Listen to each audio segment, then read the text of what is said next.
what is the relevance of mental health for economic development in low and middle income countries? Why do you think we should think about mental health when we talk about poverty? Is there any connection between mental health and poverty? Well, to answer these questions, I'd like to begin by introducing you to Nandi. So Nandi lives in Khayelitsha, which, as many of you know, is a large peri-urban township, not far from where we are here in Cape Town. And in many ways, Khayelitsha resembles the large and growing urban slums that mark the major centers across sub-Saharan Africa, South Asia, and Latin America. It's characterized by high levels of poverty, unemployment, high levels of violence and crime, crumbling infrastructure with inadequate housing, education, and healthcare facilities, and inhabited by people who've often come from rural areas to the city in search of work. So we meet Nandi when she attends her first antenatal clinic appointment. She's pregnant with her first child. And when we meet her, she presents with all the classic symptoms of major depression. She has low mood, she's tearful, she's worried on a day-to-day basis about how she's going to handle having a child in her life. She's withdrawn from a lot of her normal social support systems and her normal activities. She's struggling to sleep at night, she's lost her appetite, and so on. Now, when we probe a little bit further, we find that many of the issues underlying her experience of depression are related to poverty. She has no steady job, not a steady source of income. She has a big concern about food security going forward. She's threatened by the prospect of violence and crime on a fairly regular basis. She's worried about the leak in her shack. And she can't help but compare her own circumstances to those of people who live not far from her. In other words, she's very aware of inequality within our society.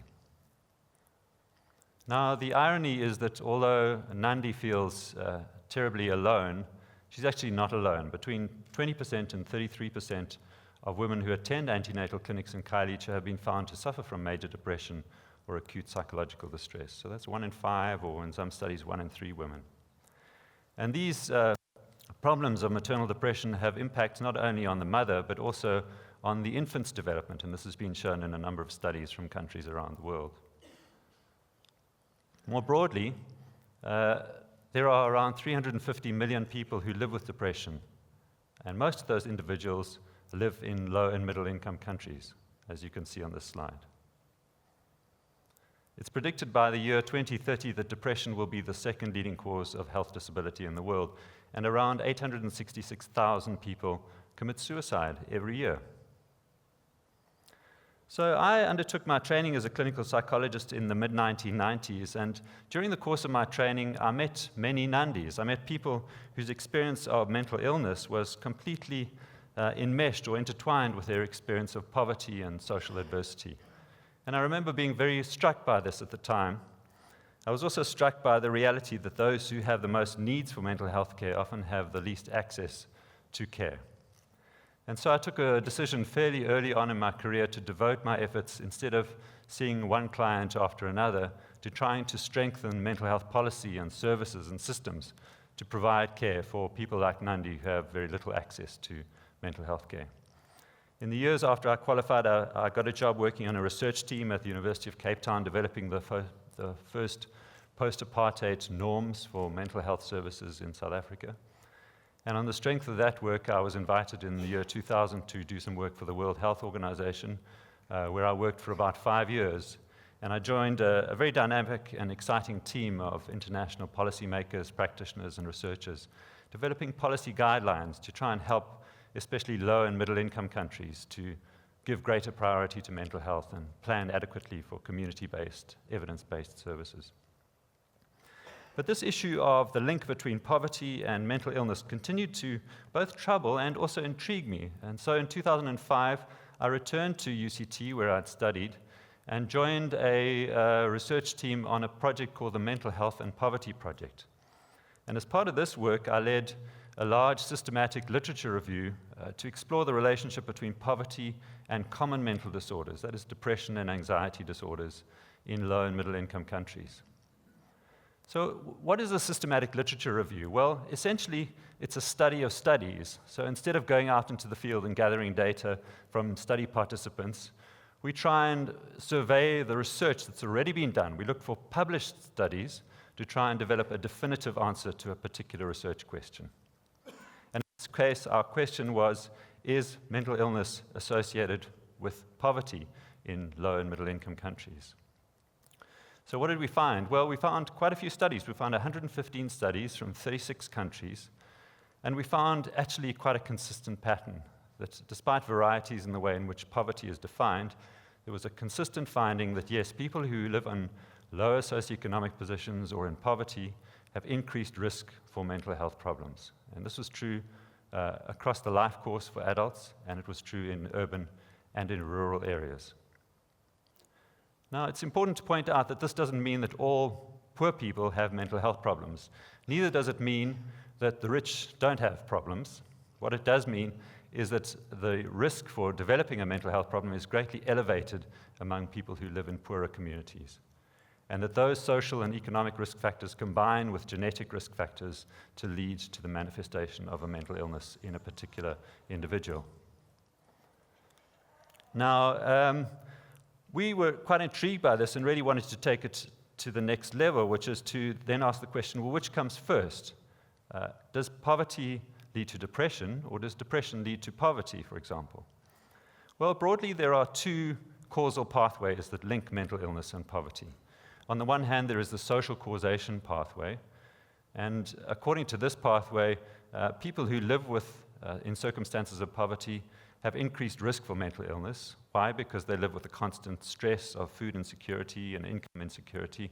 They have less social support networks, are more likely to be exposed to violence and crime, and also have increased prevalence of other health conditions like HIV, TB, and malaria. So all of this leads to an increased prevalence in mental illness. But on the other hand, there is the social drift pathway by which people who live with a mental illness tend to drift into or remain in poverty during the course of their lives. Why? Because they're often more disabled by their mental health condition. They suffer stigma and are excluded from income-generating opportunities. And also they tend to spend more on healthcare, and this erodes assets and wealth over time. So this cycle of poverty and mental illness, social causation, and social drift grinds on from year to year, from generation to generation, maintaining millions of people around the world in poverty and illness. It's important to understand also that there are some differences with different mental disorders. So social causation seems to be more applicable to depression, and social drift more applicable to schizophrenia. But in either event, we found recently that both social causation and social drift are relevant and have a bearing on depression. Now this then raises the next question, which is, how does poverty get under the skin, or more accurately, into the neural pathways of the brain? Well, there have been a number of cognitive, affective, and behavioral mechanisms that have been identified. Firstly, at an affective level, living in poverty or with conditions of scarcity increases our stress or our anxiety, and this leads to an increased production of the stress hormone cortisol. And this has been shown in a number of studies. In one fascinating study from Mexico in the Oportunidades program, households that received cash transfers or social welfare grants were shown to have lower cortisol levels in children aged 2 to 6. Isn't that amazing? Poverty gets under the skin even of young children. Related to these affective mechanisms are certain cognitive mechanisms. One example is future discounting, the tendency we all have when we're faced with conditions of scarcity to discount future rewards for more immediate rewards.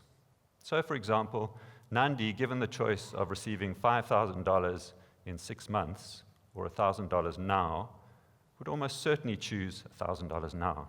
She has very pressing financial concerns. Whereas people who are better off can afford to wait. And that develops a certain mindset around how we manage longer-term rewards. Secondly, there's a tendency or a capacity among people who are exposed to conditions of scarcity to have reduced executive functioning. This means reduced capacity to plan and to think in the long term strategically about how to manage a number of issues, including finances. So in circumstances of poverty, we might be more inclined to take out a short-term loan, which puts out the fire of an immediate financial crisis, but might put us in a more difficult position in the long term in terms of debt repayments. And thirdly, there's a tendency to have an external locus of control, to believe that our circumstances are beyond our control, and this reduces our own sense of agency and develops a kind of learned helplessness and hopelessness. And then together with these cognitive and affective patterns, there are certain behavioral patterns, and chief among these is risk aversion. We tend to stick to the straight and narrow, to the things that are less risky, because there is so much at stake. So I think it's really important that we understand these cognitive and affective mechanisms, and we understand the social causation, social drift pathways, because I think they provide us with very important clues as to how these cycles can be broken. In 2011, we published a study in The Lancet, which looked for studies which asked the simple question, can the vicious cycle of poverty and mental illness be broken? And first of all, we looked for interventions that addressed the social causation pathway. And these were classic poverty alleviation interventions like cash transfers, asset promotion programs, microcredit loans, and evaluated their mental health impact. And what did we find? Well, first of all, not a lot of studies, and secondly, somewhat of a mixed message or mixed findings. In some studies, microcredit actually elevated stress, but in other studies, asset promotion and cash transfers led to mental health improvements. But then when we looked at things in the other direction, at interventions that addressed the social drift pathway, we found a very interesting and I believe quite compelling story. And this is that mental health interventions, and these are classic mental health interventions like psychological therapies, psychotropic medication, psychosocial rehabilitation programs, led not only to mental health improvements, but also to economic improvements. In other words, these mental health interventions were forms of sustainable poverty alleviation. They improved functioning, and they enabled people to become more equipped to generate income. And these benefits extended not only to individuals, but also in some studies to households. So this is now leading us to ask, can we take this to the next level? Could we perhaps combine poverty alleviation interventions, like cash transfers, with mental health interventions? For example, could we combine cash transfers with brief psychological therapies like cognitive behavior therapy? And at the moment, we're busy doing exactly this. We're planning for a large randomized controlled trial targeting unemployed youth in Nairobi. And we will be pairing cash transfers with a problem management plus intervention to evaluate both mental health and economic outcomes. And I believe there's huge potential here for another reason, and that is we could potentially adapt our psychological therapies to tackle these cognitive, affective, and behavioral mechanisms I was speaking about earlier. So cognitive behavior therapy, as some of you might know, in the treatment of depression and anxiety, deals with people's dysfunctional cognitions, their rigid, often inaccurate beliefs about their world. Could we not use these approaches to deal with things like future discounting, to address having an external locus of control, to empower people to think differently about themselves, about their well-being, and also about their economic circumstances? I believe that there is huge potential in this regard. The good news is that there's increasing political traction for this idea. In April this year, the president of the World Bank, Dr. Jim Yong Kim, together with the Director General of the World Health Organization, Dr. Margaret Chan, launched this high-level meeting in Washington, D.C. And the meeting was called Out of the Shadows, Making Mental Health a Global Development Priority. And at that meeting, they committed themselves and their organizations to giving greater priority to this for a long time neglected priority of mental health. Also at that meeting, new evidence was presented that for every dollar invested in mental health care, there will be a $4 return on investment at an economic and healthcare level from the years 2015 to 2030. That's a pretty good return on investment. And finally, very encouragingly, although mental health was excluded from the Millennium Development Goals from 2000 to 2015, there are now specific mental health targets in the Sustainable Development Goals from 2015 to 2030. So this is good news. There's good political traction. There's now good emerging evidence for effective interventions that could potentially break these cycles. So bringing it back to Nandi, imagine a different future for her in which she was able to access routine screening for mental health problems as part of antenatal care. And if she was in need, if she could receive counseling or psychological therapy or referral to a specialist, if she was found to have mental health problems. And could these potentially be paired with a basic income grant to provide basic financial security? I believe that in combination, these interventions would signal a very different future for Nandi and her baby. Thank you.